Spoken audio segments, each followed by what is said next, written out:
Good evening. This past summer, I attended a family reunion for my mother's side in Hot Springs, Arkansas. Over 100 relatives were present. It's an odd bunch of people. Farmers, lawyers, hairstylists, personal trainers, college professors, you name it. There's no logical way to follow most of the conversation that takes place, but my Aunt Dot, she has one rule of thumb. To avoid an undesirable controversy, steer clear of politics and religion, and just stick to topics like the weather. Well, ladies and gentlemen, I am pleased to inform you that this evening we have refused Aunt Dot's advice. I assume no one entered this auditorium for a safe conversation, so there will be little disappointment when I tell you that the debate this evening has nothing to do with the weather and very much to do with politics and religion. Taking into consideration Mr. Hitchens and Mr. D'Souza's past two debates, I have no doubt that it will be both spirited and perhaps even controversial. I'm Kylie Humphreys, the student body president of the King's College, the hosting institution of tonight's events. And I've been asked to introduce this evening's debate, co-sponsored by the Intercollegiate Studies Institute and tothesource.org. The vision of the King's College is distinctive. So much so, that King's is something of a mystery to many outsiders who observe. The New Yorker remarked that the college was a curious addition to the Empire State Building's giant roster of misfit tenants. The National Review Online noted King's as a fascinating experiment in higher education. And the Village Voice even questioned what a Christian college's purpose might be in New York City. In practice, King's seeks to educate, equip, and inspire high-quality students to engage the national dialogue with courage and ambition. It wants to produce a persuasive voice in a society where the best lack all conviction, while the worst are full of passionate intensity. By teaching students how to think clearly and deeply in the intellectually vibrant city of New York, the college hopes to see its students enter the public square in defense of truth. The college is grateful for two other sponsoring organizations which have made tonight's event possible. The first is the Intercollegiate Studies Institute. As part of their Cicero's Podium, a debate series focused on great ideas, ISI aims to elevate civil discussion, promote genuine intellectual diversity, and encourage thoughtful citizens to think about the books and ideas that have shaped our experience in ordered liberty. For more information on Cicero's Podium or ISI, visit isi.org or their table located in the lobby. We'd also like to thank tothesource.org for their generous support of tonight's debate. To the Source is a forum which seeks to integrate thought and action from a Judeo-Christian framework. Through weekly email reports from influential critical cultures, To the Source addresses specific, timely issues that challenge hardcore secularism with principled pluralism. From its inaugural broadcast of 100 people to today's nearly 30,000 subscribers, To the Source continues to offer insightful commentary to embolden men and women of faith for greater civic involvement. As you entered this evening, you should have received a small brochure about the King's College. Inside, you'll find some information about To the Source, should you like to subscribe to their free newsletter. There's also a comment card that gives you the opportunity to let the college know if you'd like to know more about future events, the college, or perhaps even visit our campus in the Empire State Building. And finally, allow me to introduce Dr. Marvin Alasky, who will serve as the moderator for this evening's debate. Dr. Alasky is the provost of the King's College and editor-in-chief of World Magazine, the fifth most read news weekly in the United States. Dr. Alasky comes to this stage respected for his insight into the spheres of journalism and academia, as well as his engagement in the topics of religion and politics, he himself having sat opposite Mr. Hitchens this past May when they debated the topic, "Is Christianity good for the world?" Perhaps we can ask Dr. Alasky after tonight's debate whether he prefers debating or moderating. Please welcome Dr. Marvin Alasky.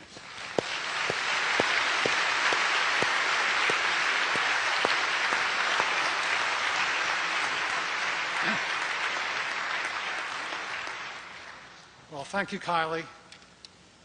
All of us are here because our debaters need very little in the way of introduction.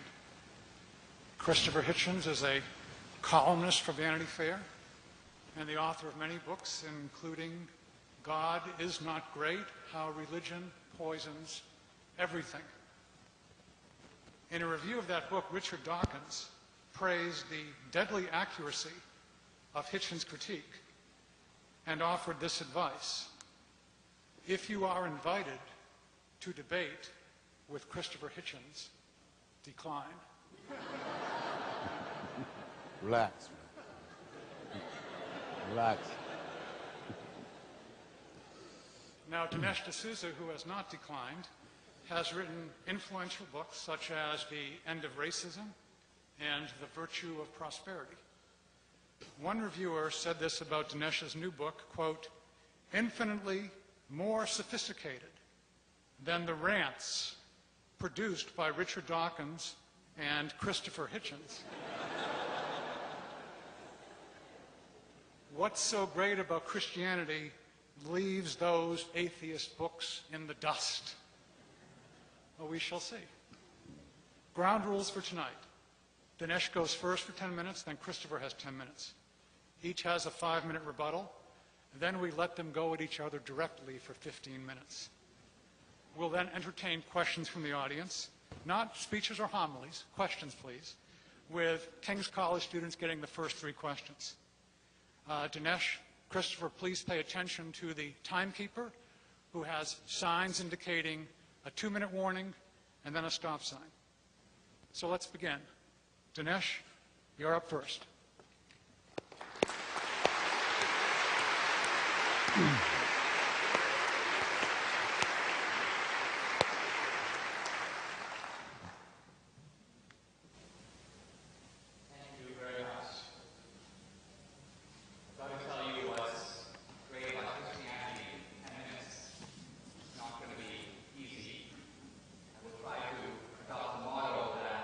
King Henry VIII used with one of his wives. He said, I won't keep you very long.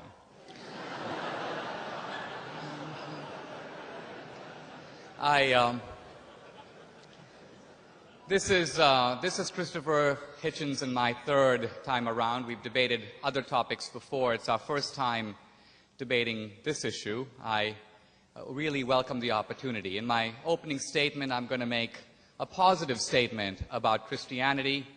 In my rebuttal, I will correct the mistakes of Christopher Hitchens. Now, we're living in a very unusual time in which atheism has emerged as a kind of militant phenomenon. And in the face of that, that's a little bit odd. Because if you are an unbeliever, why be militant? I don't believe in unicorns, but I haven't written any books on the subject.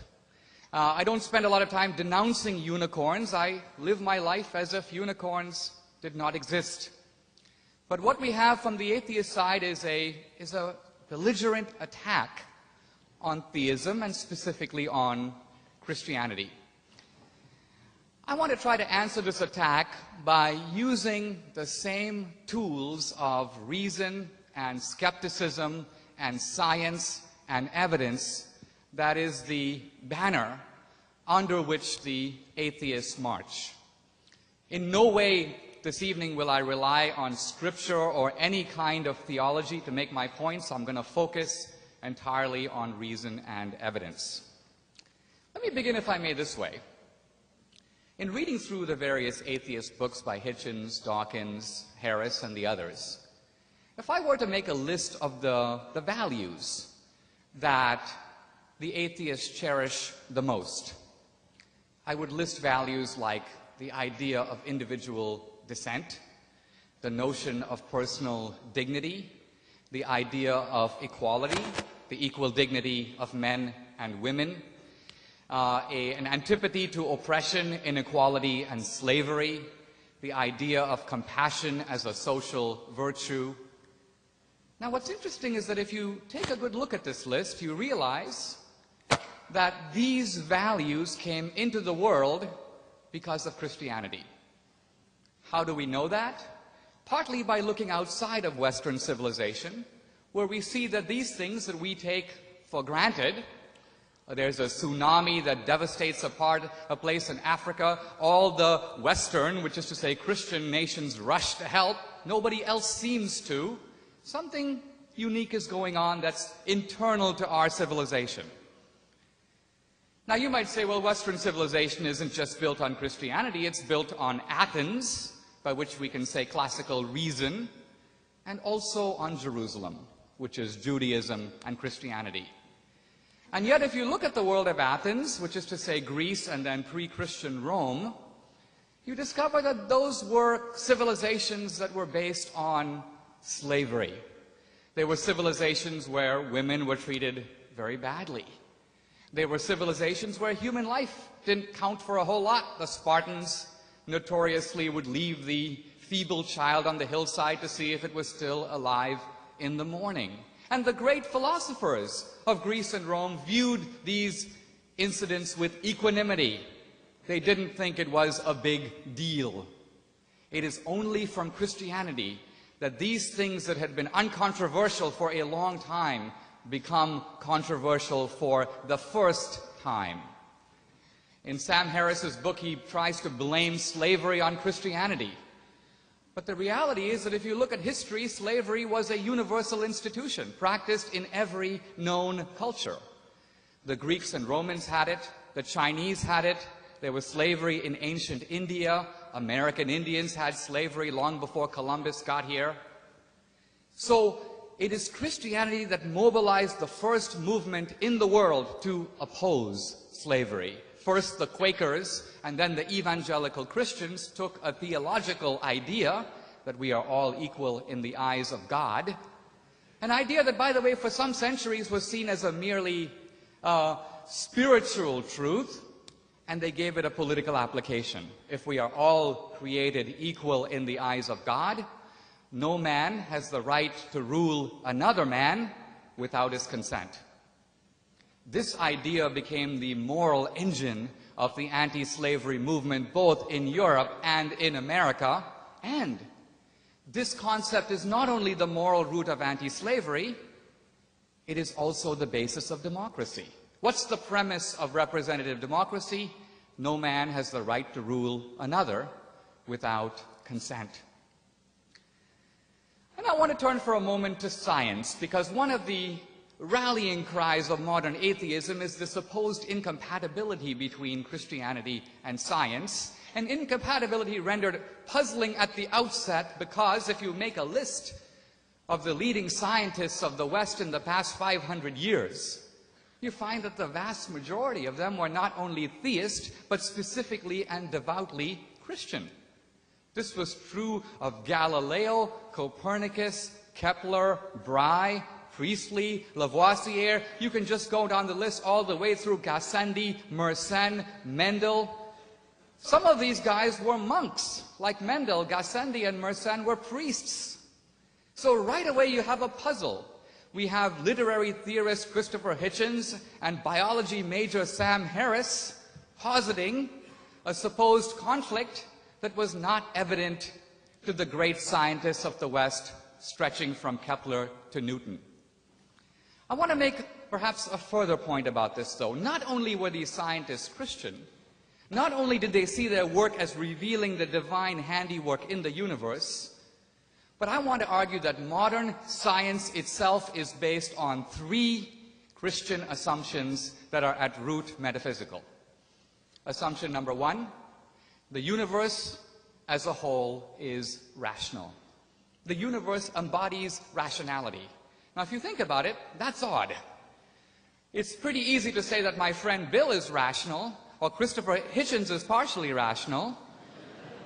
It's another thing to say that matter and objects and planets embody a certain kind of rationality. They follow rational principles. Number two, the universe obeys laws that are comprehensible in the language of mathematics.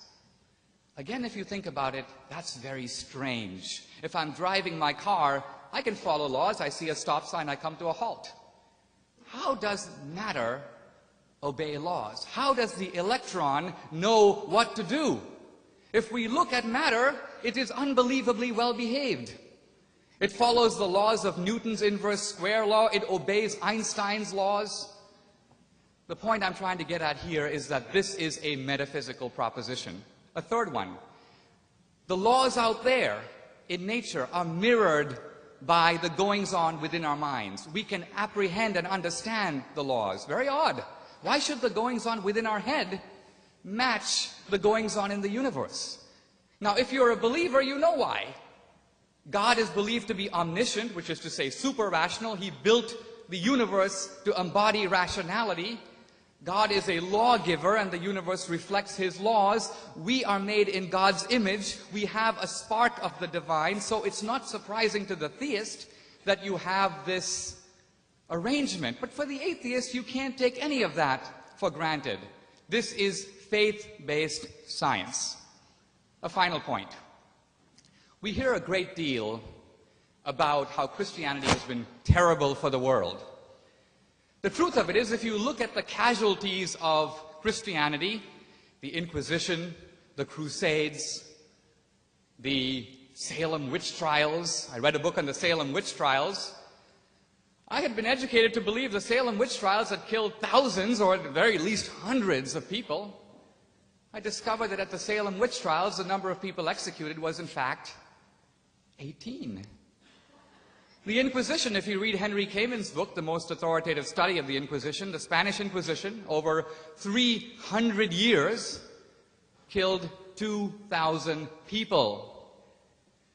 Now just try to compare that to the crimes inflicted by atheist regimes, not 500, not 1,000 years ago, but within our lifetime. If you look only at the big three, Stalin's Russia, Mao's China, the Nazi regime in Germany, you have, within the space of 5 decades, over 100 million casualties. So atheism, not religion, is responsible for the mass murders of history. I want to end by saying that I think Christianity has done a lot for the world. The world would be a lot worse if we didn't have it. I think even Christopher Hitchens, by the end of today, should be chanting, if only under his breath, "Thank God for Christianity."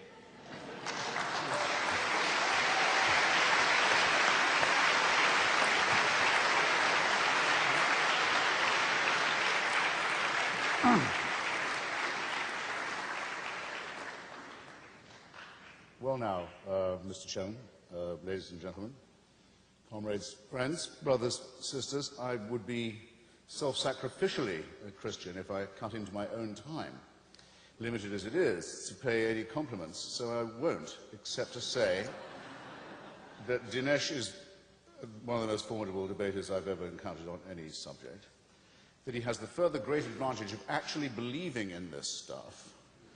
You try it. You go up and down the country, ask a Calvinist, does he really believe in Calvin's theory of predestination?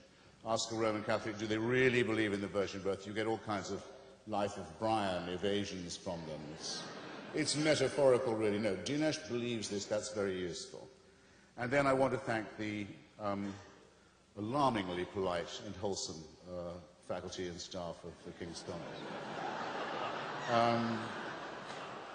Now, I'm asked to prove that Christianity is the problem, and I'll try to do that, but for now, all I need to I think I need to say is it's a problem or part of the problem, being as it is what we know it to be, a loose plagiarism from Judaism, and along with Judaism, one of the other two religions plagiarized in turn, that's given us all the blessings of Islam.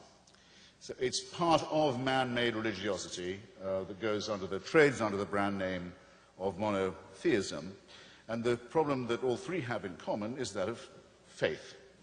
Faith, in other words, that a man-made religion can actually keep a promise of salvation, not just in this life and the next. Dinesh, you'll notice, was careful to say, well, certain social ameliorations can be written down to Christianity. He didn't claim that it was a salvation in this life or the next, just that some of its adherents have occasionally taken liberal stances. Well, I think he'll find he has a higher standard of proof in front of an audience like this.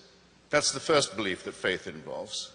And second, the belief that faith is in itself a virtue, transcending reason and dispensing, conveniently enough, with the need for evidence. Now, it's my proposition straight out and straightforwardly that what we think of as our morality, as our ethics, comes from human solidarity and predates all forms of monotheism.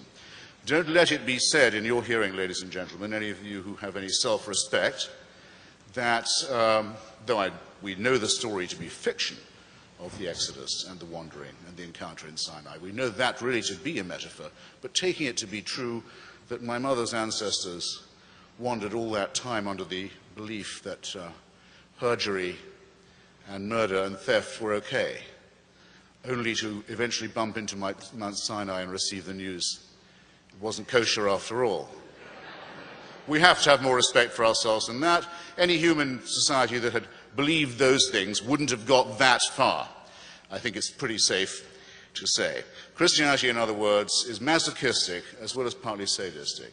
It attacks us in our deepest integrity. It says that you and I wouldn't know a right action, wouldn't be able to derive it, or a right thought without the permission of a celestial dictatorship that guards us while we sleep, that can convict us of thought crime, that supervises our every waking moment, that is in fact the origin of totalitarianism in the obeisances that it demands of us, and that will continue to judge us and persecute us and supervise us even after we were dead.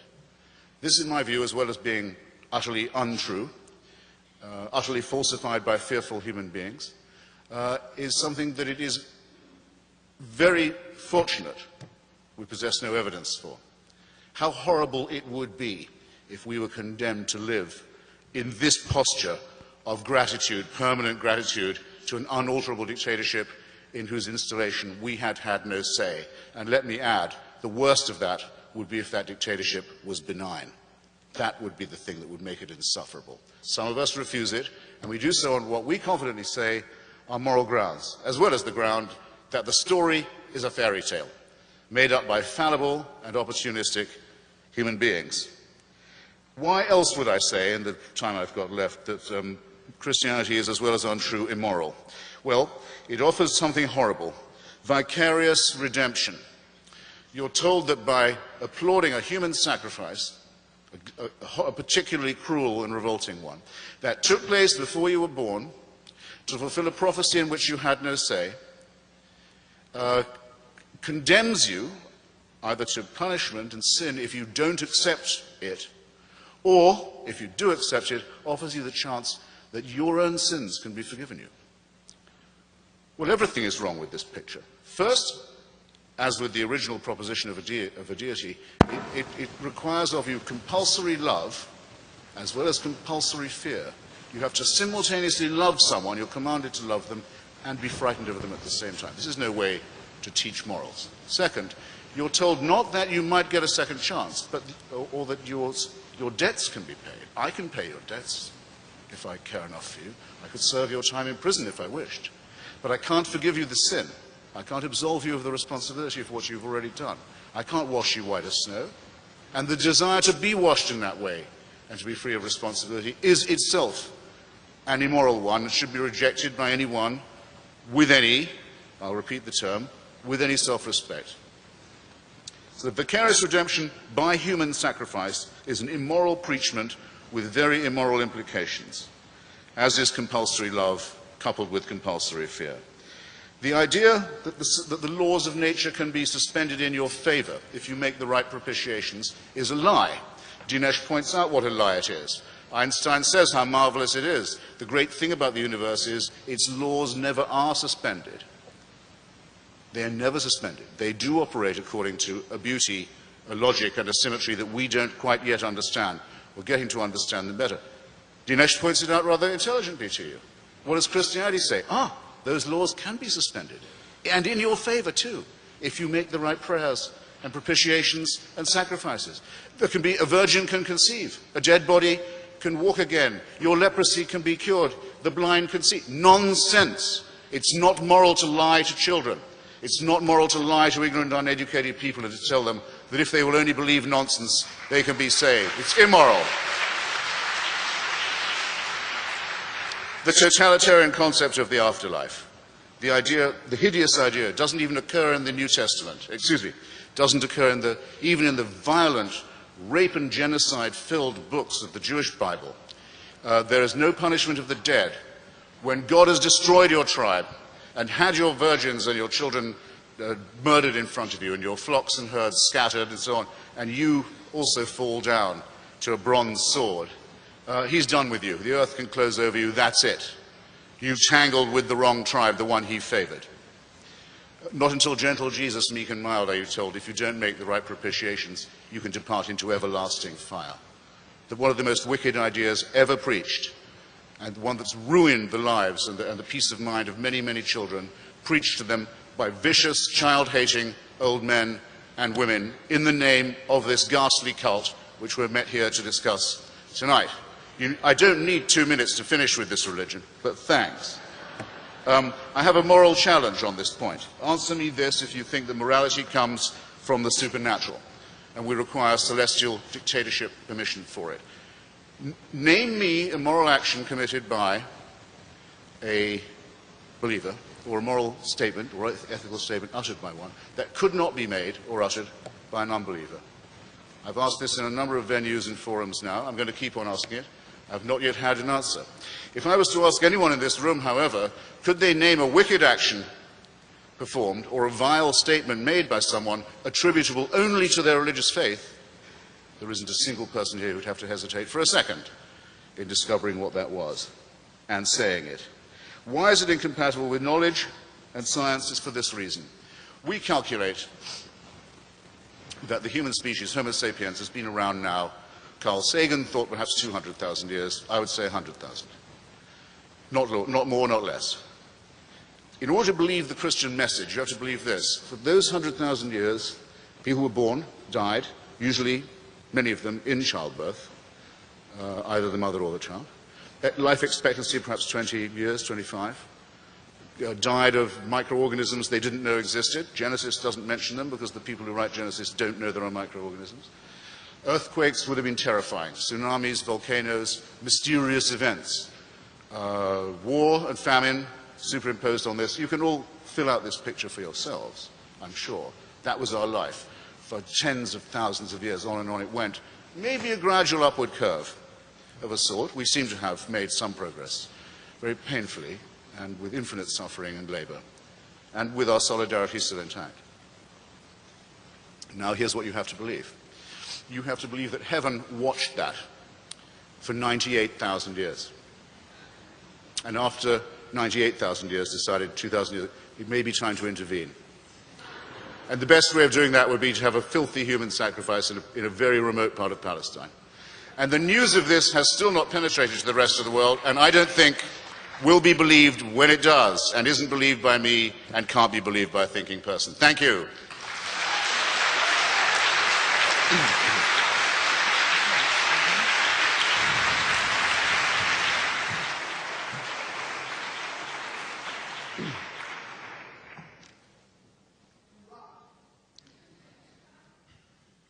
Somewhat like the mosquito in the nudist colony, I'm trying to decide where to begin. I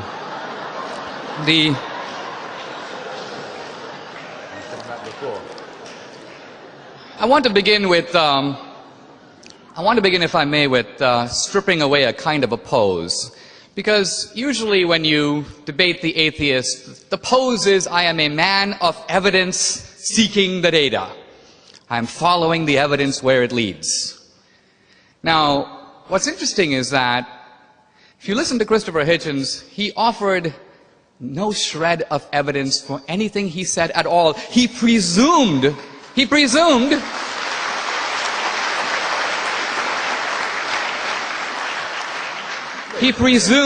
that God does not exist. He presumed the Christians made it all up. He presumed, let's take one of his seemingly firmer presumptions. Scientific laws are inviolable.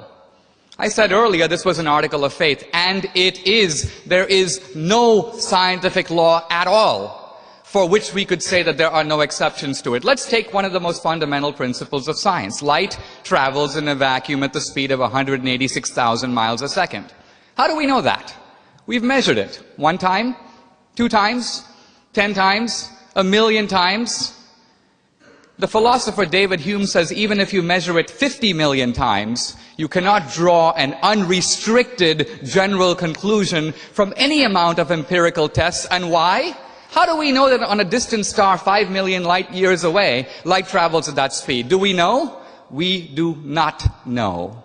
We guess. We assume. Science is based on those kinds of assumptions. So it is the skeptic David Hume who destroyed this idea that scientific laws admit of no exceptions. And if scientific laws do admit of the possibility of exceptions, miracles are possible.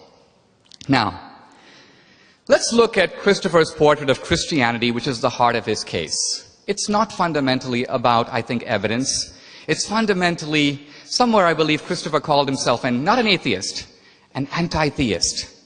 And I think what he meant by this is, it's not that I don't believe, I hate God. I hate Christianity, and I hate its founder, Jesus Christ. Why? Why?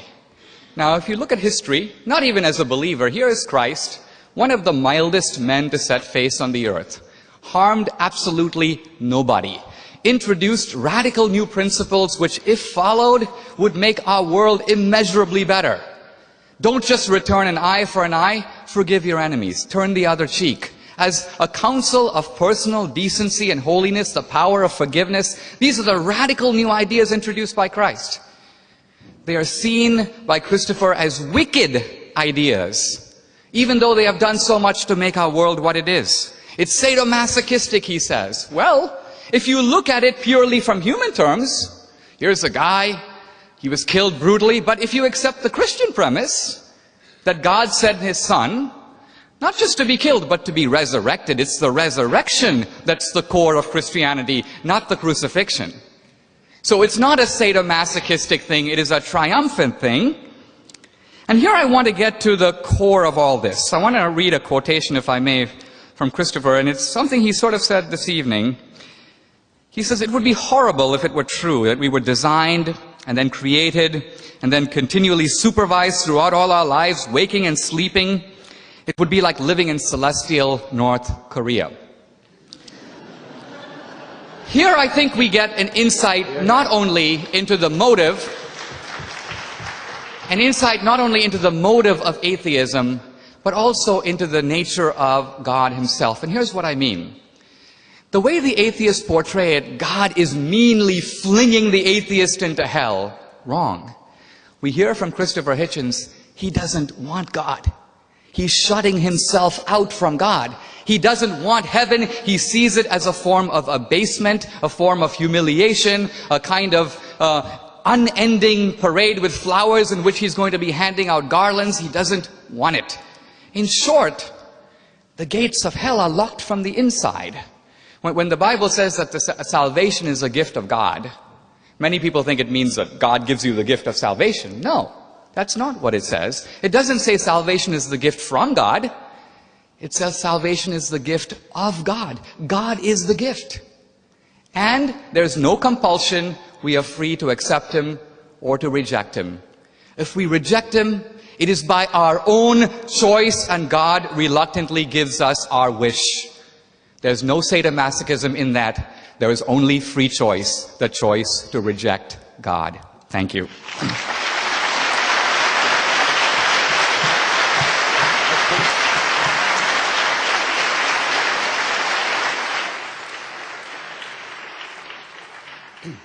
Well, a slightly low blow to kick off with, Dinesh, I must say. You didn't use your time to prove God's existence either. I think you'd have needed more time than I would if that's what we were here to debate.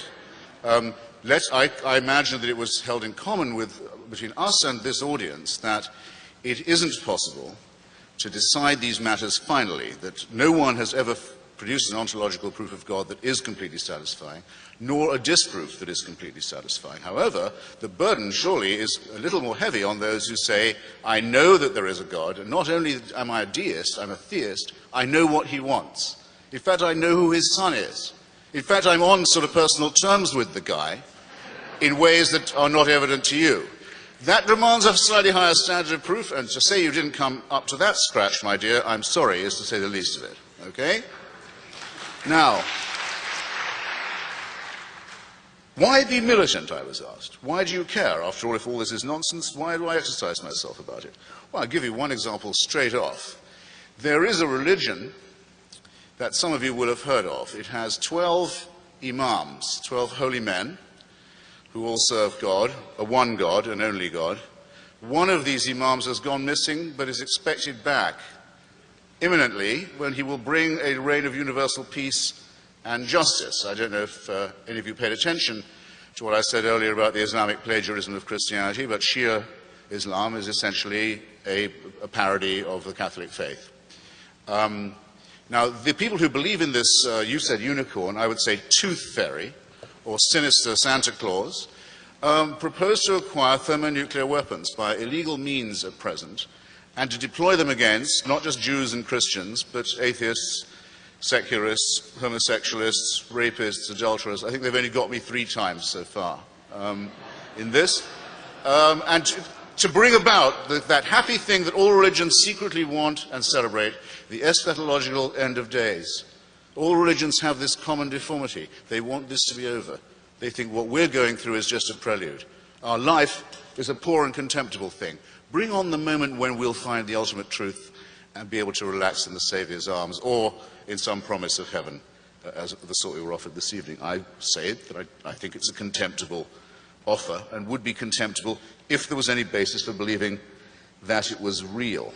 I'm not going to duck, in case you think I am, the question of atheists and secular atrocities, but I'm going to leave it to our next segment, because it'll take me just a fraction more time, and I'd like to do it in such a way as to pin Dinesh somewhat more to the mat on it.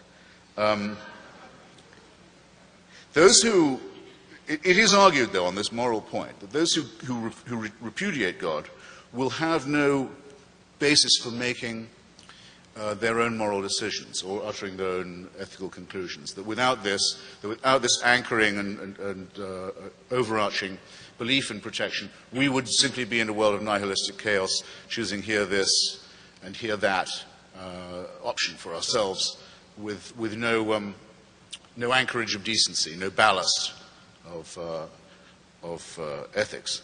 Well, just consider, if you will, because all of you would have heard that argument many times, as well as this evening. Consider, if you will, what the corollary of it is, if you look at it the other way. Is there anything that is forbidden to anybody who says they have God on their side? Who says that they have God with them?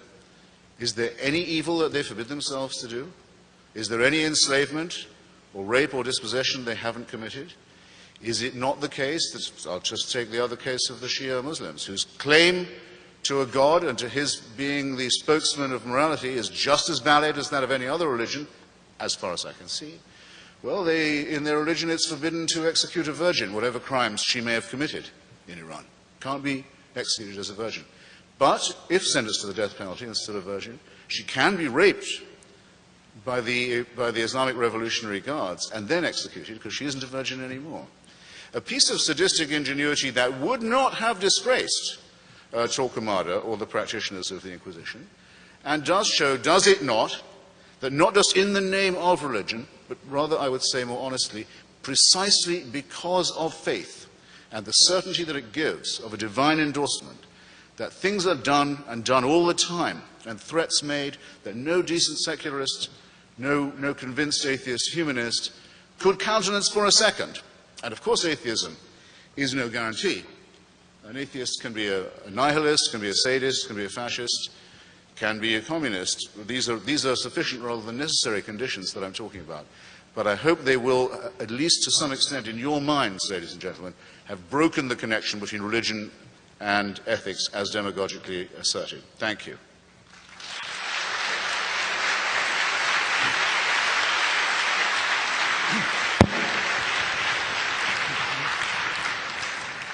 Yes, we'll now move to 15 minutes of cross-examination, with Dinesh getting the first question and the debaters going back and forth. Now, if you have a question that you'd like to ask the debaters, you may, in about 10 minutes or so, begin lining up over there. And the first 3 questions go to King students, and then we will let the fun begin in general. Dinesh, your question for Christopher.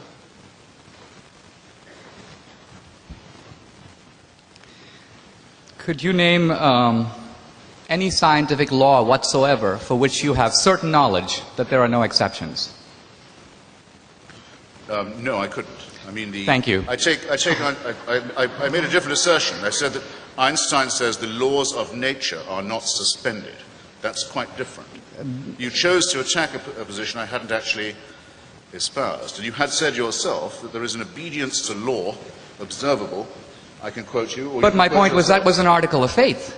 That was not a demonstrated proposition. Einstein knew that, and that's why Einstein was a theist. Einstein believed that God represented a great mind that sustained these laws in that way. You're completely wrong twice. Einstein was not a theist. Einstein was a theist. Einstein was very explicitly not a theist. He was a deist. He said he was a believer in the God of Spinoza, the God that does not intervene in human affairs, that does not answer prayers, that does not take sides in human quarrels, that does not make judgments on human behavior. Well, Spinoza was not... That's as far from theism as it's possible to get, and you should have got this by now, Dinesh. You really should. Christopher, you're a little bit... There's a difference between deism and Spinozism, but I'll come back to that. I want to turn to something else. You asked for how can we reasonably think that God exists? Let me ask you this question.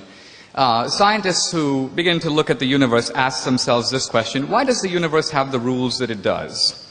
Why does the universe operate according to the particular dials and parameters it has?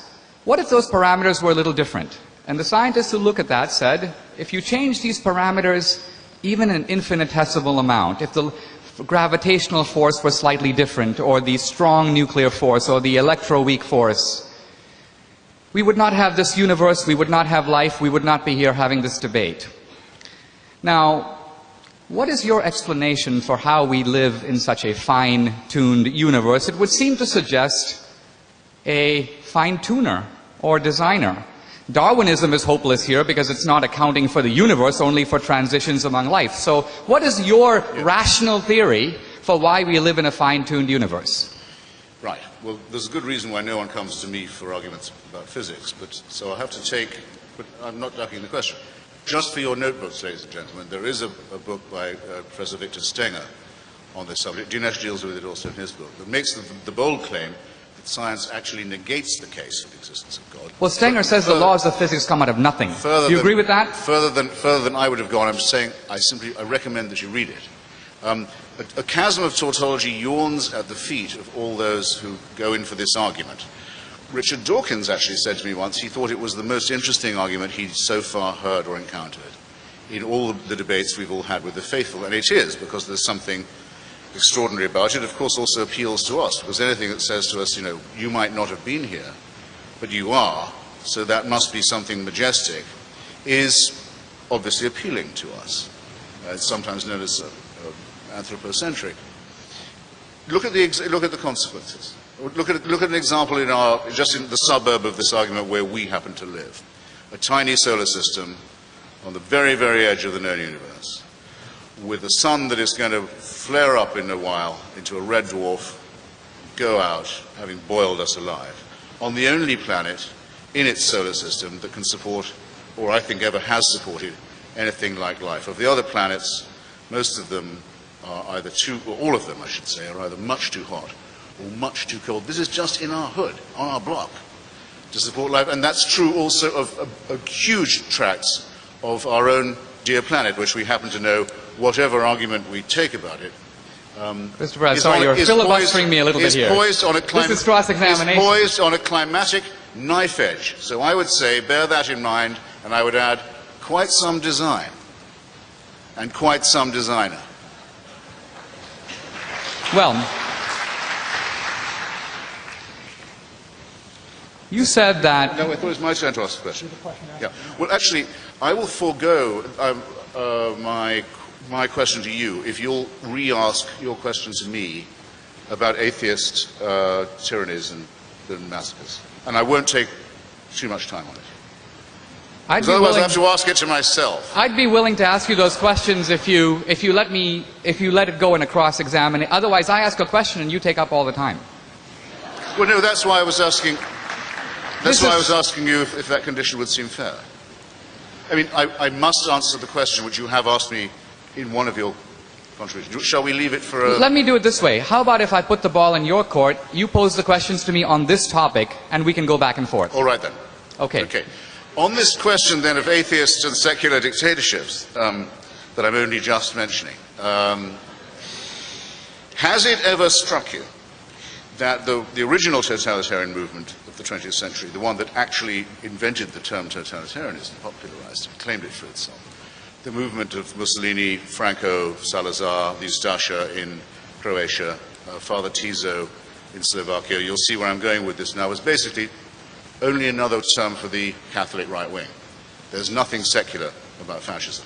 If there had been, the Vatican would not have signed treaties and concordats with all of the movements and governments that fascism created. I don't think I need to waste very much more time on that. There's a big literature on it.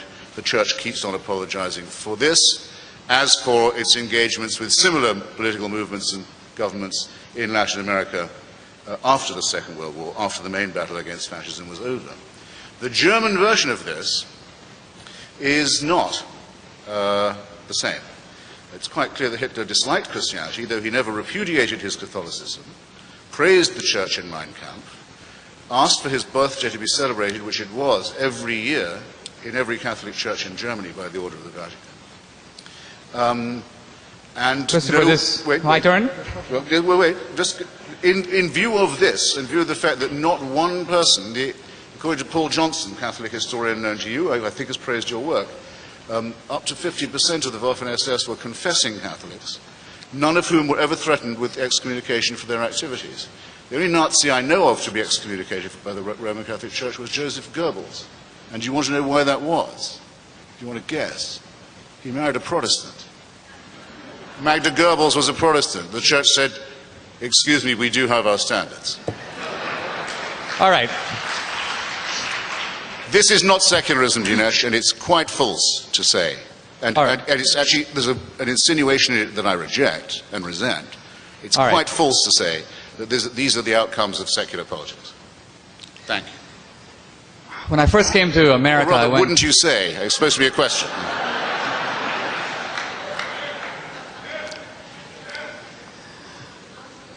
You notice that in his statement, Christopher Hitchens zoomed in on one issue, Hitler and the Nazis, leaving untouched, indeed unmentioned, the scourges of communism. He didn't not only mention, hold on, don't jump in, it's my time. This is the atheist conception of fairness. We hug the public square completely to ourselves and drive all the religions out. Look.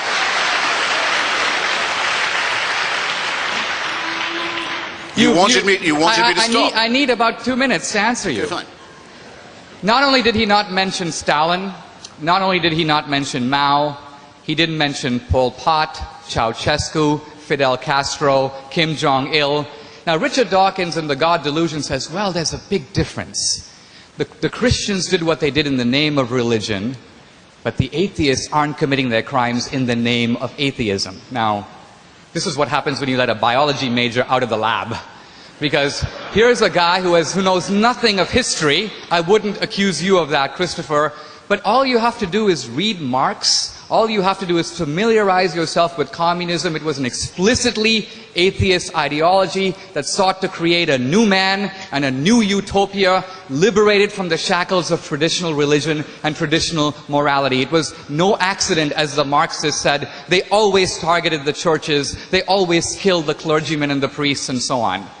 Now, the case about Hitler is very interesting. You should read Richard Evans' multi-volume History of the Third Reich. In the beginning, Hitler thought, I can make some friends among the Lutherans and the Catholics, and so he invented something called positive Christianity, which was basically Nazi Christianity. He praised Christ basically because he said that Christ was the only one alert to the dangers posed by the Jews.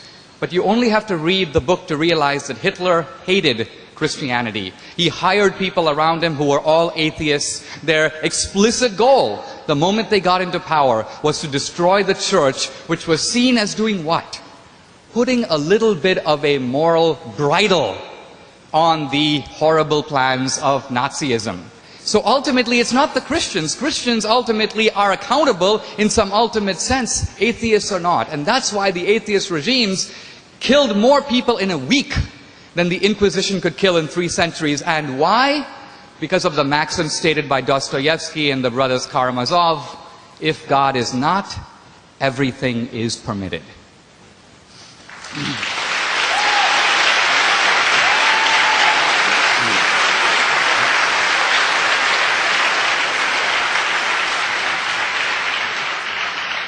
Again, Dinesh, I'm sorry, a slightly low blow. You said, look, when are you going to get through with your questions? So I politely stopped. And then you said, look at all the things you didn't mention in it, which I was just coming to. Now, by the way, I can prove that to anyone, and I'm a little sorry to have to point out to you, because you have the proof in your hands. There's a whole chapter of my book on this subject that deals with Stalin and the rest of them. And you know that's true, even if the audience don't. Well, may I answer? This is not a question I'm going to duck. To the contrary, it's one I've insisted on taking up. Would that not be, I appeal to the fairness of the audience, is that not what I've been doing for the last 15 minutes? So don't accuse me of running from a question I'm trying to confront. Now, take Russia in 1917, which I think you want me to do. Is it not the case that for centuries, hundreds and hundreds of years, millions and millions of Russians have been told that the head of the state is something more than human? Not quite divine, but a little more than human. The head of the church, the Tsar, the little father of his people, and that from him all blessings come. And under this benign Christian rule, serfdom, the publication and circulation of the protocols of the Elders of Zion, the original fabrication of anti-Semitism, many other similar delights are born. Well, you're Joseph Stalin. You inherit this situation. You shouldn't be in the dictatorship business, I submit, wouldn't you agree, if you can't take advantage of a huge reservoir of credulity and servility like that. It's ready-made for you. You can say, well, let's have a heresy hunt, and there'll be heretics, all right, and you have a show trial. An inquisition. You can say, let's have miracles. We'll claim we are responsible for miracles. Lysenko's biology purports to produce miraculous new harvests. We'll say that all blessings should be attributed to my benign rule. Everyone should thank me all the time and fear the permanent workings of the evil one against the happy state that we're trying to create. This is a simulacrum, very recognizable, of the relationship between Christian orthodoxy, feudalism, serfdom, and anti-Semitism. Now, I will take your challenge, Dinesh, when you point out to me a society that has degenerated into famine, disease, paranoia, torture, and mass murder because it has followed the precepts of Lucretius and Epicurus and Democritus and Spinoza and Thomas Paine and Thomas Jefferson and Albert Einstein.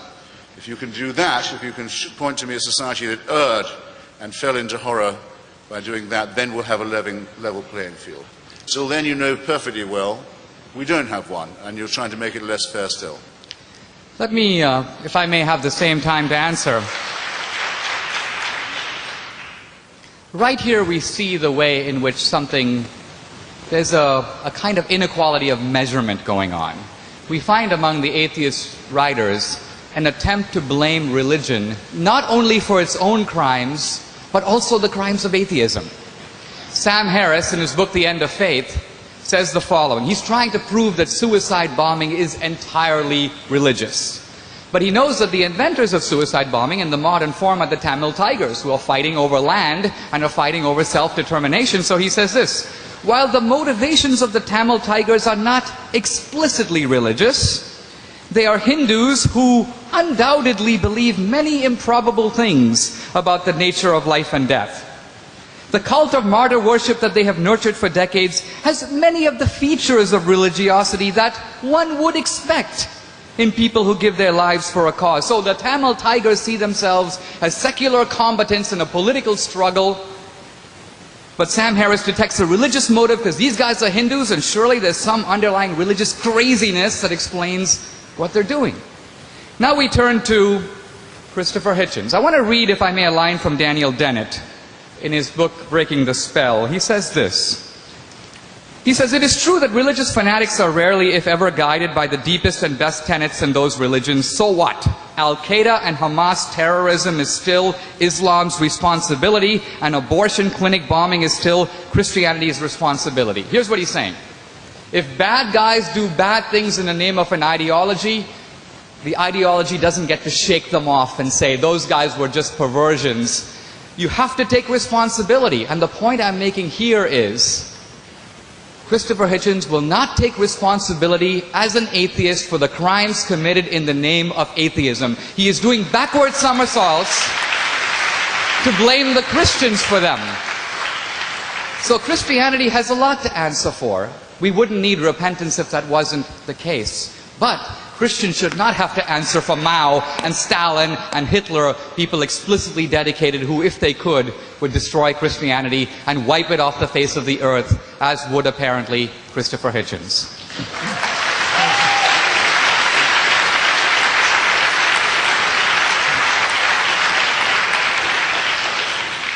It's time to let questioners from the audience get in on the fun. First three questions, King's College students. Do we have a question? Mr. Hitchens, you mentioned that having a simultaneous love and fear of someone is no way to teach morals. Now, I don't know about your upbringing, but how do you propose that we teach any self-respecting, say, 2-year-old morals? 2-year-old. Or should we wait until they've developed a good sense of self-respect for themselves to learn morals on their own? I've actually seen 2-year-olds undergoing some of these dilemmas. In fact, it's an unbelievably vivid memory. It's not nice to think that your children must be evil or innately wicked. But there is a point where reason does enter. It's just a bit later than 2. You can't terrify them into doing it. You can sometimes bribe them into doing it by saying Santa Claus knows what they're doing. It has an almost magical effect. But even as you do a thing like that, you feel slightly cheap. In other words, this is going to be a problem for us, whether we are people of faith or not. But Christopher, isn't it true that in childhood, all learning is based on piety? And by that I mean, even if you were to teach somebody the law of gravity as a child, you would teach it to them to be received on faith. Later they would subject it to critical scrutiny. I dare say I'm not going to disagree with you that the observable laws of gravity so why do you are not repudiated by any responsible parent. But perhaps, I don't know if either of you have noticed this, but you seem to regard, it's a revealing disclosure, of the role of religion to treat us as if we were infants. I said that when we are infants. That was my objection to it in the first place. I didn't say if we were infants, I said when we are infants. Look, I think there's a deeper point here. The atheists have kind of expected that as countries become more modern, more technological, religion would wither away. They figured out it's not going to happen. And so they've decided to focus on the schools. And so you find common themes in Dawkins's book, Harris's book, Hitchens' book. Why do parents have the right to inculcate religious values in the young? Shouldn't that be something that is taken over by the schools and done, you may say, in an atheist way? Or at least the schools are seen as deprogramming the religious beliefs that parents inculcate into children. I think that this is a little worrisome in a free society. The desire to detach children from the moral training of their parents, to turn it over to experts like Dawkins and Hitchens, whom I think you can see are not merely following the evidence where it leads, but have a certain visceral dislike. Have themselves an agenda no less fierce than that of any Christian parent.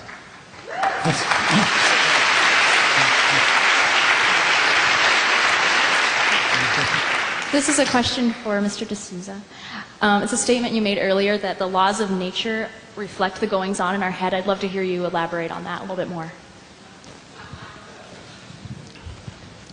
The point I was getting at is this. When I said earlier that the laws of nature, the universe is lawful, we only have to go to other cultures to see how odd that is. The Muslim writer Al-Ghazali says, how can the universe obey law? How can matter obey laws? He says the universe is a reflection in the mind of Allah. Everything happens because Allah intervenes every single nanosecond to make it happen. Now that's not the belief of Christianity.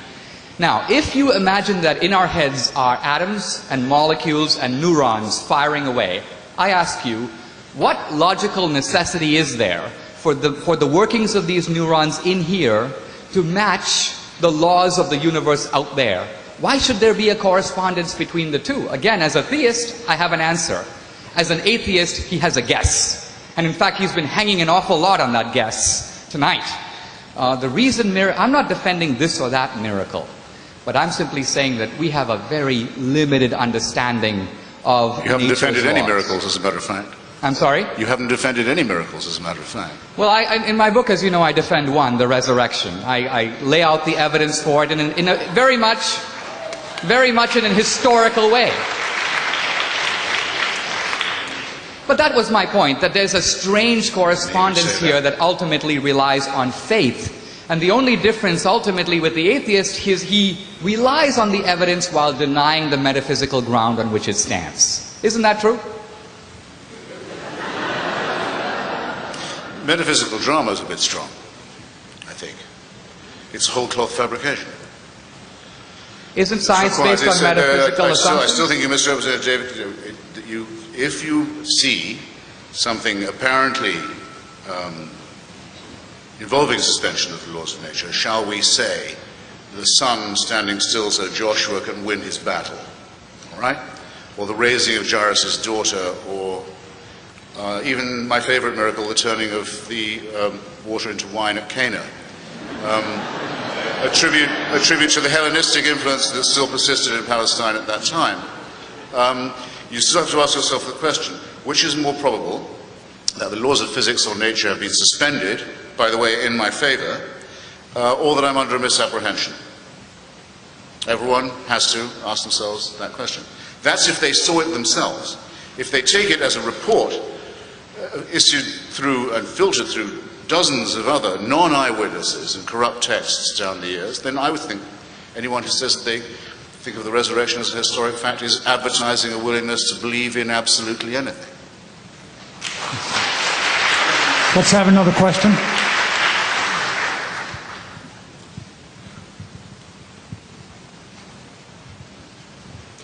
This question is for Mr. Christopher Hitchens. You've said in past debates, and I refer to the debate between you and Doug Wilson, that morality has merely evolved. And I say merely because I think we'd all agree, Christian and atheist alike, that morality has evolved anthropologically speaking. But I want to know, if it's merely evolved, why can't I transcend the current state of evolved morality? What standard can you appeal to? Well, look, evolved morality is because we're an evolved species, and because of our evolution, the lowly stamp of which, as Darwin so beautifully puts it, we bear. The fact that we are primates, an unarguable fact. Our prefrontal lobes are slightly too small. Our adrenal gland, though there's evidence that they're still evolving, which is, I think, heartening. You may have to be patient. It won't come in time for Tom Tancredo, but it is coming. And our adrenaline glands are too big. They produce more adrenaline than we need. And there are all kinds of other problems with our whole bearing and nature. Some people would like to call this original sin. It's certainly true we have some innate inbuilt design flaws. There isn't going to be any supernatural solution to this, and nor can it be supernaturally commanded to go away. As Fulk Greville says, you can't create people sick and then order them to be well. And that's what religion does. And it's because it makes impossible demands on people and insists they believe impossible things and obey laws that cannot actually be followed that I accuse it of totalitarianism, the essence of which is the combination of authority with caprice.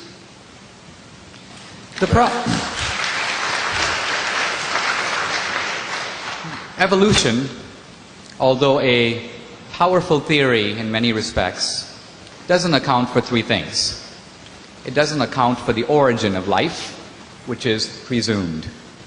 It doesn't account for the origin of consciousness, for which Steven Pinker says there is no explanation. It doesn't account for morality. Now, the evolutionists have been trying very hard to do it. And they look at morality as a form of extended selfishness. If a mom jumps into a car to save a kid, it's because they share the same genes. That accounts for about 1% of morality. But what about the morality that has no genetic benefit? I get up to offer an old lady a seat in a bus. I don't do it because tomorrow I hope I'll get her seat. Or she'll do the same for me. I give blood. Even Richard Dawkins says there's no evolutionary explanation for that. Give me liberty or give me death. The man who helped the Good Samaritan. When we do altruism, or what Christianity calls agape, charity, with no hope of return, there is no evolutionary explanation at all. Now, I want to suggest that this is pointing us to a much deeper truth, and that is this. It is true that we are animals in the sense that we too, like animals and like non-living things, obey the laws of nature. But I want to suggest that the very fact that we have morality, which depends on free will, means that there is a dimension of us that exists, one may say, transcending the laws of nature. Here's why. A stone doesn't have a choice of whether to roll down the hill. It can't say stop. It merely follows the law. On the other hand, in small decisions and big, I have choice. Here's a pen. I have a free choice to drop it or not. If I drop it, it will follow exactly the laws of gravity. But my decision to drop it is purely a free choice, undetermined by the laws of physics. I can go either way. And every moral choice is of that nature. Our entire vocabulary of thou shalt not and don't do this and you shouldn't have done that would have to be wiped out if it was merely an you wouldn't have to teach anyone right and wrong. It would be genetically programmed into them. So the idea that we are already moral by evolution, it's nonsense. Morality ultimately does have to be inculcated.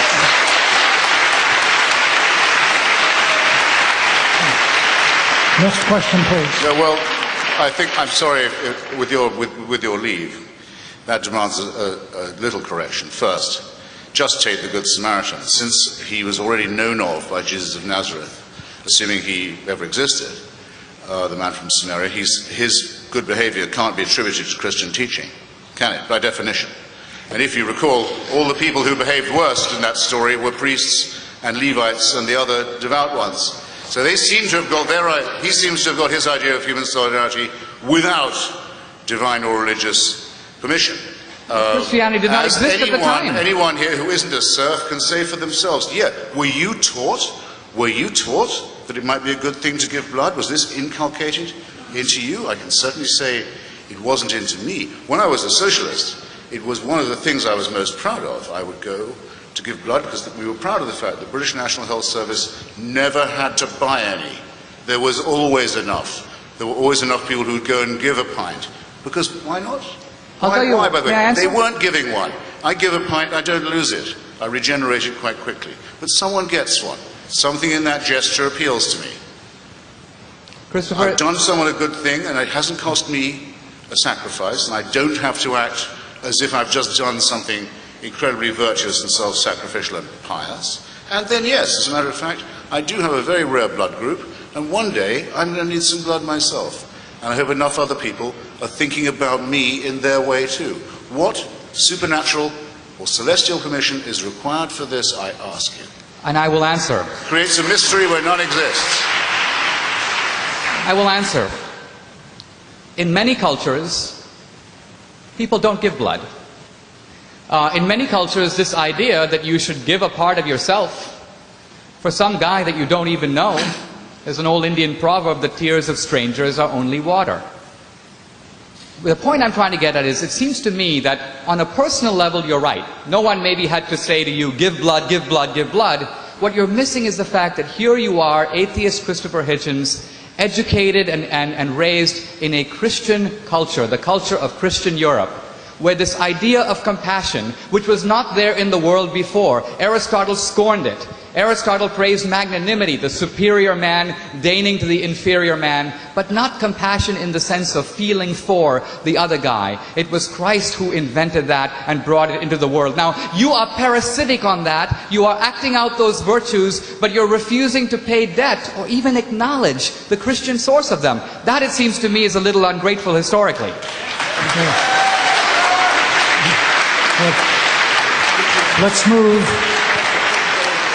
Let's move to the next question, and the person asked the question can respond. The other person can then make a response to that, and then we'll try to go right to the next question in order to have room for as many as possible. Okay. Gentlemen, thank you for showing up tonight. It was a pleasure listening to you at this point. I have a lot of things I have to say, but of course I want to get succinct on it. A thought I had based on an idea, the materialization from pre-existence into existence, then concluding with post-existence. One might assert a lack of definitive strength regarding post-existence as the absolute final end. I just want to touch on the notion of what appears to be emerging from non-existence. And I understand that there's science saying that things have happened, and I'm really not in either one of your corners, I feel. But I feel like this is substantial for me. Do you have a question? Yeah, the question is, I'm trying to generate some feedback, because I think maybe we could humble down and say, hey, well, we are somewhat in the unknown based on linguistics, and we're somehow trapped in this sense of the unknown. I mean, you may feel, I know you're science-based, I know you're somewhat religious-based, but this merging out of non-existence into existence, and then back into post-existence, do you see a pattern there, a 0-1-0 pattern? And do you want Dinesh or Christopher to answer that? And then row 4 would indicate, if you filled out that pattern, I would suggest a 1. Now just tell me what your general idea that is, your sense of that, not necessarily taking it to verbatim. I think we should take that as a statement. I move we take that as a statement. That's fine. I don't know if it's unchristian to note, Next, but in fact. okay, Next. let's move on. Another?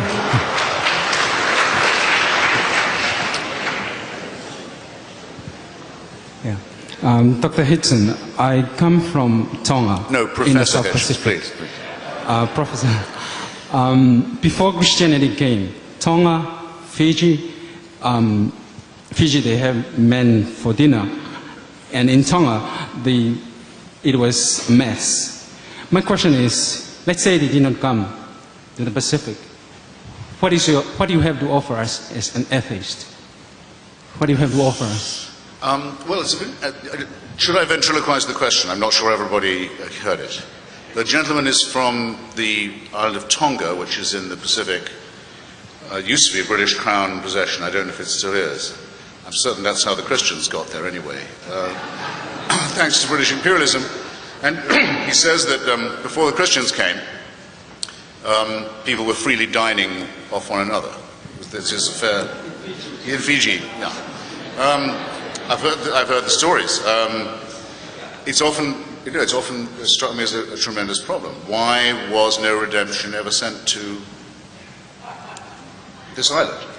Why did it go on? It reminds me of the question I closed by in my original statement.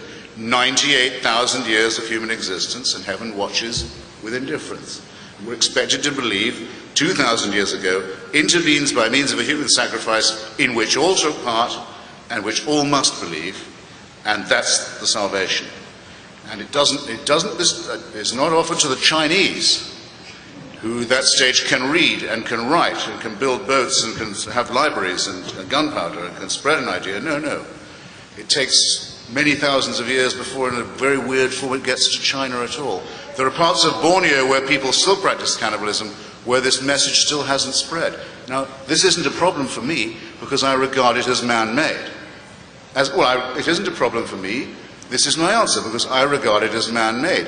The answer for you must be, unless you accuse humanism or secularism of advocating cannibalism, which it does not, is how come this design, this revelation, this redemption, this faith-based, and I should remind Dinesh earlier that my identification of the problem was precisely faith, the preference of that over reason and evidence.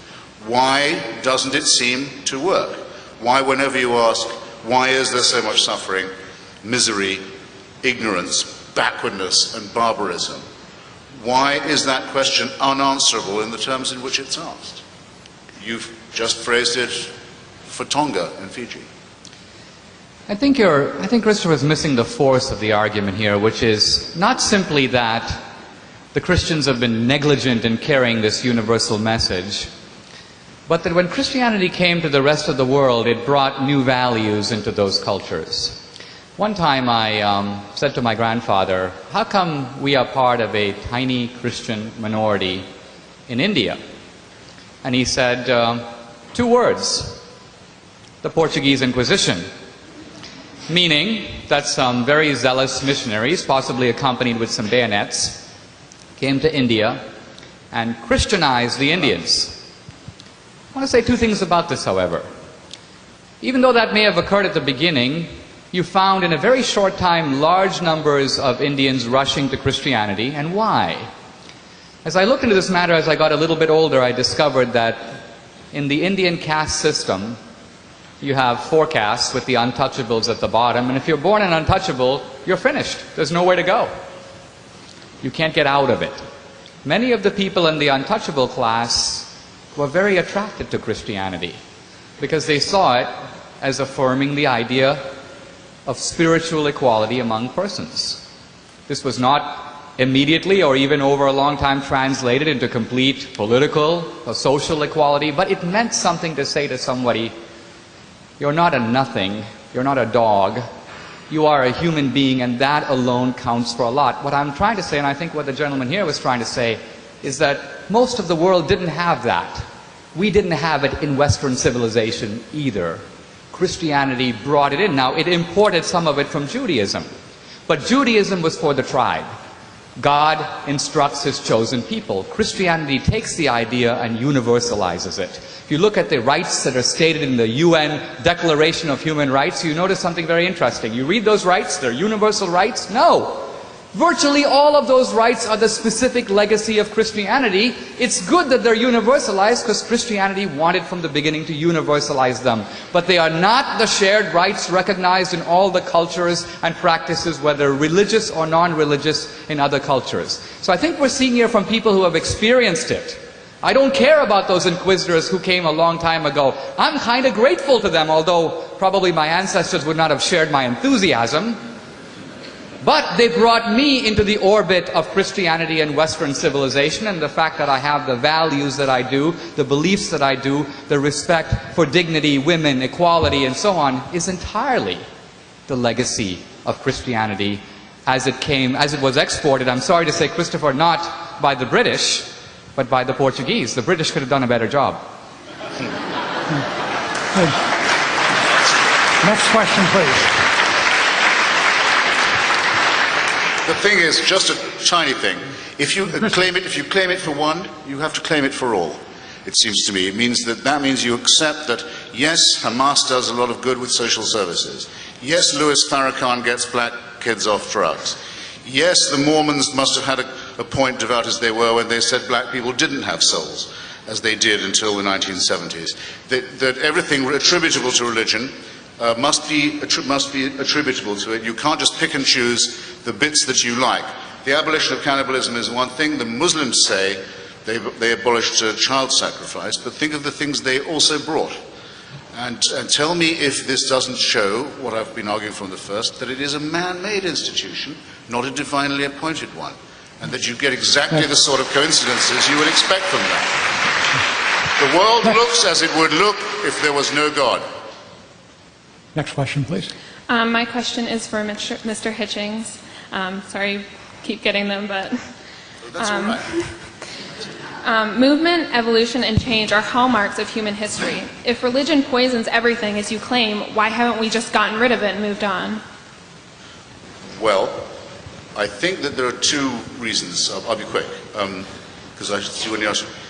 Religion caters to our egocentricity, to our sense of self-importance, as well as to our masochistic tendencies. I'll say what I mean by that.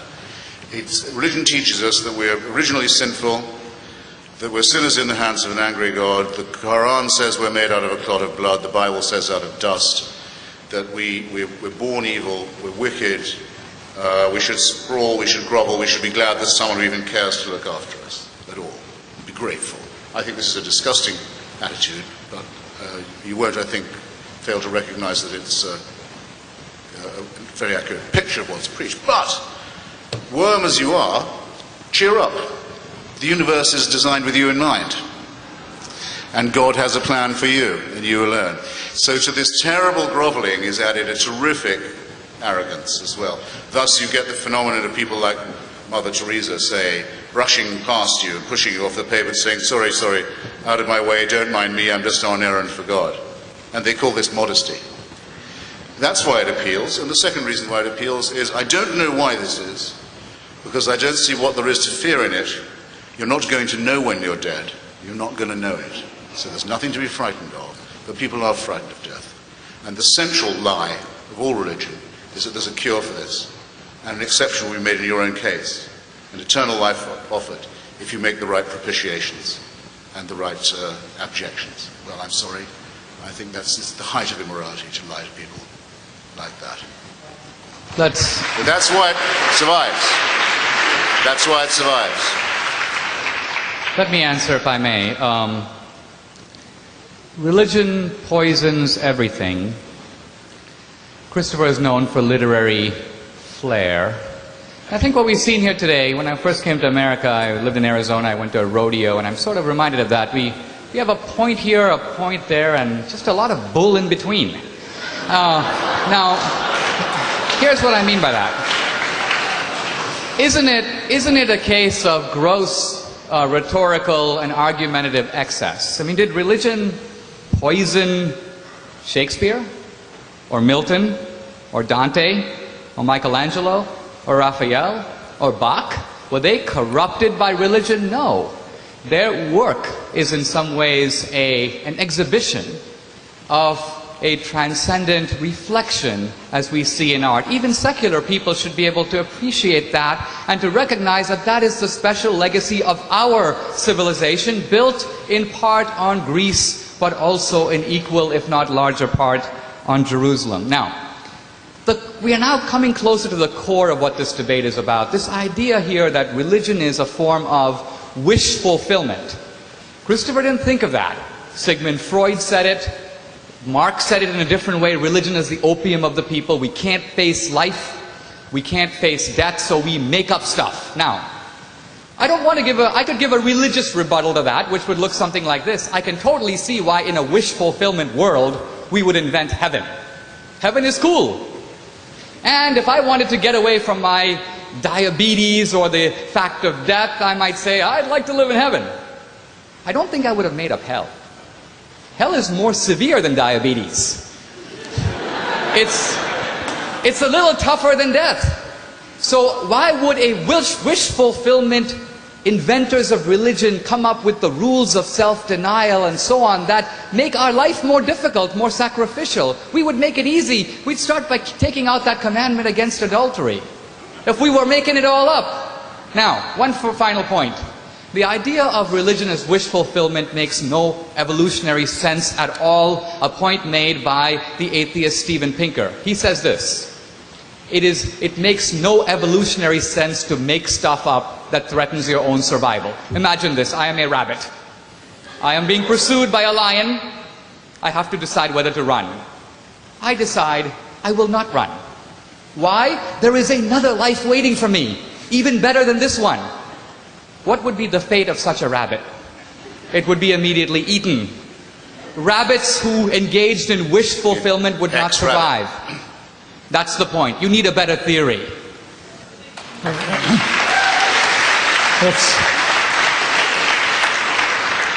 It's 9 o'clock, and normally we would move to concluding statements by our two debaters, but both of them before the debate told me they would waive those last statements in order to allow another question or two.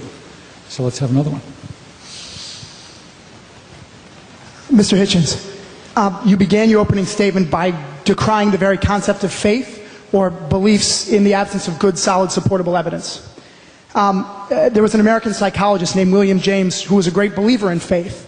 And he insisted that the wonderful contribution of Christianity was to allow us to make leaps of faith that the laws of science or even mere common sense would decry as completely unsupportable. Unlike a man of faith, can a completely rational mind have the courage to, for instance, take a leap of faith with a total stranger that could lead to friendship, or maybe even with a dire enemy in the hope that that might ultimately lead to peace? Well, I think you're confusing the leap of faith with a risk or a chance.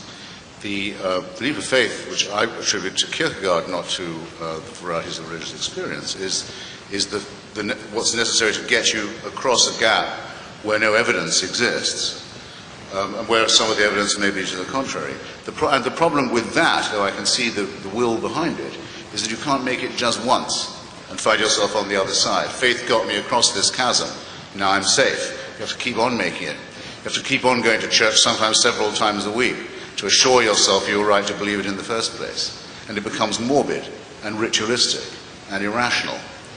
And you're back where you started, on the wrong side of the chasm. Otherwise, this argument, we wouldn't be having this argument if Christianity had an answer to any of this, or any other religion either. In Christopher's book, he makes the argument, I think I've seen him quoted saying this too, that the absence of evidence is evidence of absence. If you don't see evidence for something, don't believe it.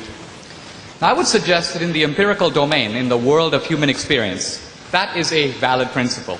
It even applies to miracles. If someone came to me and said, my leg grew 3 feet last week, I would say, let's bring in the doctor with the measuring stick. Let's see if it actually happened. We are in the domain of verification.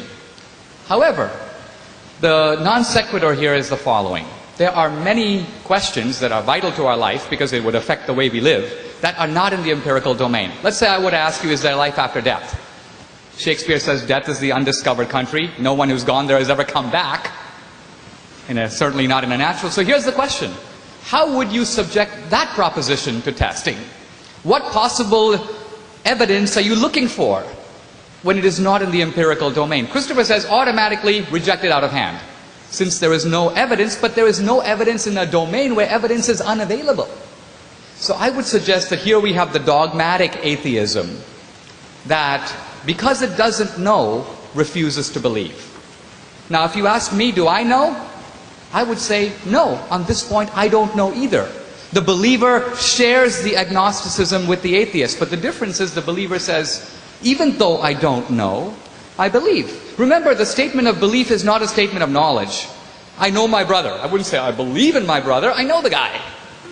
The reason I say I believe is because I don't know. So what I'm saying is, why is it in any way more irrational for me to take a position on one side of an issue than for him to take the other side of the issue on which there is no empirical evidence on either side? I would submit it's a leap of faith for both of us. The only difference is I am leaping toward God, he's leaping against him.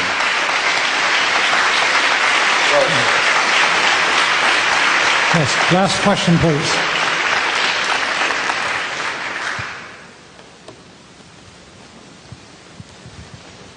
Thank you both. My question is for Christopher. I've heard you say in several debates that I've seen online that you do not deny the existence of either the transcendent or the numinous. And that's the language that you use. Yes. And I was just thinking, given your obvious antipathy towards religious belief and superstition, I think a lot of people come to religion and come to religious belief after having some sort of peak experience, either a transcendent experience, an experience of the numinous. So my question is, how would you advise someone, or what sort of recommendation would you make for someone that has that sort of experience but doesn't want to interpret that in, let's say, a religious vein? Because I think many people will turn to religion because they're so just profoundly disoriented after having like some sort of experience of transcendence. Okay, well, what I say, I'm very touched that you noticed it, is that the transcendent and the numinous, which I wouldn't trust anyone who didn't have as faculties, or faculties should be distinguished from the supernatural. That, for example, I'm just about to forget his last name. Francis is his first name. He's the Collins of the Human Genome Project, with whom I had a long discussion the other night, says that he was hiking one day, I think it was in the Pacific Northwest, and there was a frozen waterfall that had 3 streams frozen. It was a frozen trinity, if you like. And at that moment, he says, he got down on his knees and accepted Jesus Christ. Now, I will simply have to say, of someone whose work I enormously respect, and who I believe I've quoted correctly, that to me is a wild non sequitur. That people who talk like that are, it may be a deformity in me, I think it's white noise to talk like that. White noise. And I don't think I'm missing anything, because I'm quite just as fond of the music of Verdi, say, as I was when I thought he was a Christian, presumably was, as when I found out that he wasn't. And many other great famous musicians and painters who actually turn out to, in their devotional efforts, not to have been themselves devoted. And that's why I don't think, I'm going to take a bit of my answer to reply to Dinesh just now on this point of whether these things apply to both of us. No, they don't. When I say I think that that's a meaningless statement, I'm not making a meaningless statement myself. Anyone can say that they understood what I said about Francis Collins' remark. By the same token, when I had a debate on Hugh Hewitt's program, a very fair-minded, very intelligent Christian, he got me on with his favorite Presbyterian. He said, "This is the man you have to beat." And I said, "All right," we went at it. One of the questions I asked him was about the resurrection. Do you agree with the verse in St. Matthew that says that at the time of the crucifixion all the graveyards of Jerusalem opened and the dead came out and walked and greeted their old friends and so forth? And I was going on to ask him, because if you do, it seems to me to cheapen the idea of resurrection if it was so commonplace. That's where I was going with it. But he thought I was asking whether literally true or not. And he said, well, as a Christian, yes, I absolutely do believe it. But I'm not so sure I believe it as a historian. I will just have to say that to me, that nonsensical remark is a statement of faith. And what I've just said about its nonsensical character is not itself a meaningless remark, because it's intelligible to everybody here. And that should weigh a little in this argument, it seems to me. Thank you. Well,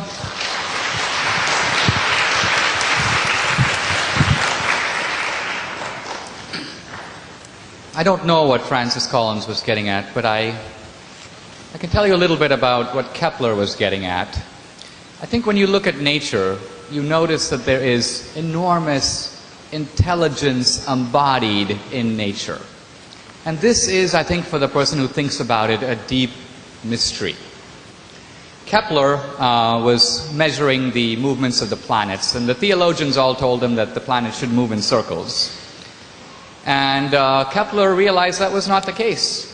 But he said, I bet you, based on faith, that there is a divine plan for the motions of the planets that is far more ingenious, mathematical, symmetrical, and beautiful than anything you have thought up so far. And when he revealed Kepler's laws, he said, I found it. This is, if you will, God's plan for the universe. There's a deeper point we're getting at here. Earlier, Christopher said, what does Christianity do that's different? Why can't an atheist do the same? He's written a book denouncing Mother Teresa, somewhat irreverently called The Missionary Position. I do want to tell you a very brief story about this, and then try to say why someone like Mother Teresa might be an object of such derision. Mother Teresa was in Calcutta, apparently hugging a leper, at which point an Indian walking by casually said to her, I wouldn't do that for all the money in the world. And she replied, I wouldn't either. I am doing it for the love of Christ. Oh, please. And gag me with this. The point I'm trying to get at here is, yuck! I can see him champing at the bit, and before I turn it over to you, I want to give an explanation for why he's champing at the bit. Religion makes moral demands on us, and Christianity asks that we move outside of ourselves and consider first the welfare of the other person. Now, this is ultimately a little bit of an annoying and an irritating and a difficult doctrine. Even Augustine prayed, make me chaste, O Lord, but not yet. The Christian feels this too. The atheist, I want to suggest, is chafing under the moral rules of Christianity. That's the concentration camp he's talking about. Ultimately, he realizes that a life lived according to the 10 Commandments is a life in which we are accountable. We all live in a world where bad guys sometimes make off with the money, where good guys come to grief. It's not fair. What goes around doesn't come around. But religion says that at the end of the day, what goes around does come around. There is a last judgment. There is an ultimate accountability. I would suggest that as human beings, we chafe under that. We hate the idea that our actions are ultimately accountable, that even the things that we do in private and in the dark are under scrutiny and are being recorded. Atheism is a massive rebellion against that, but it disguises itself as moving along the strict pathways of reason. It's not an intellectual revolt, it's a moral revolt.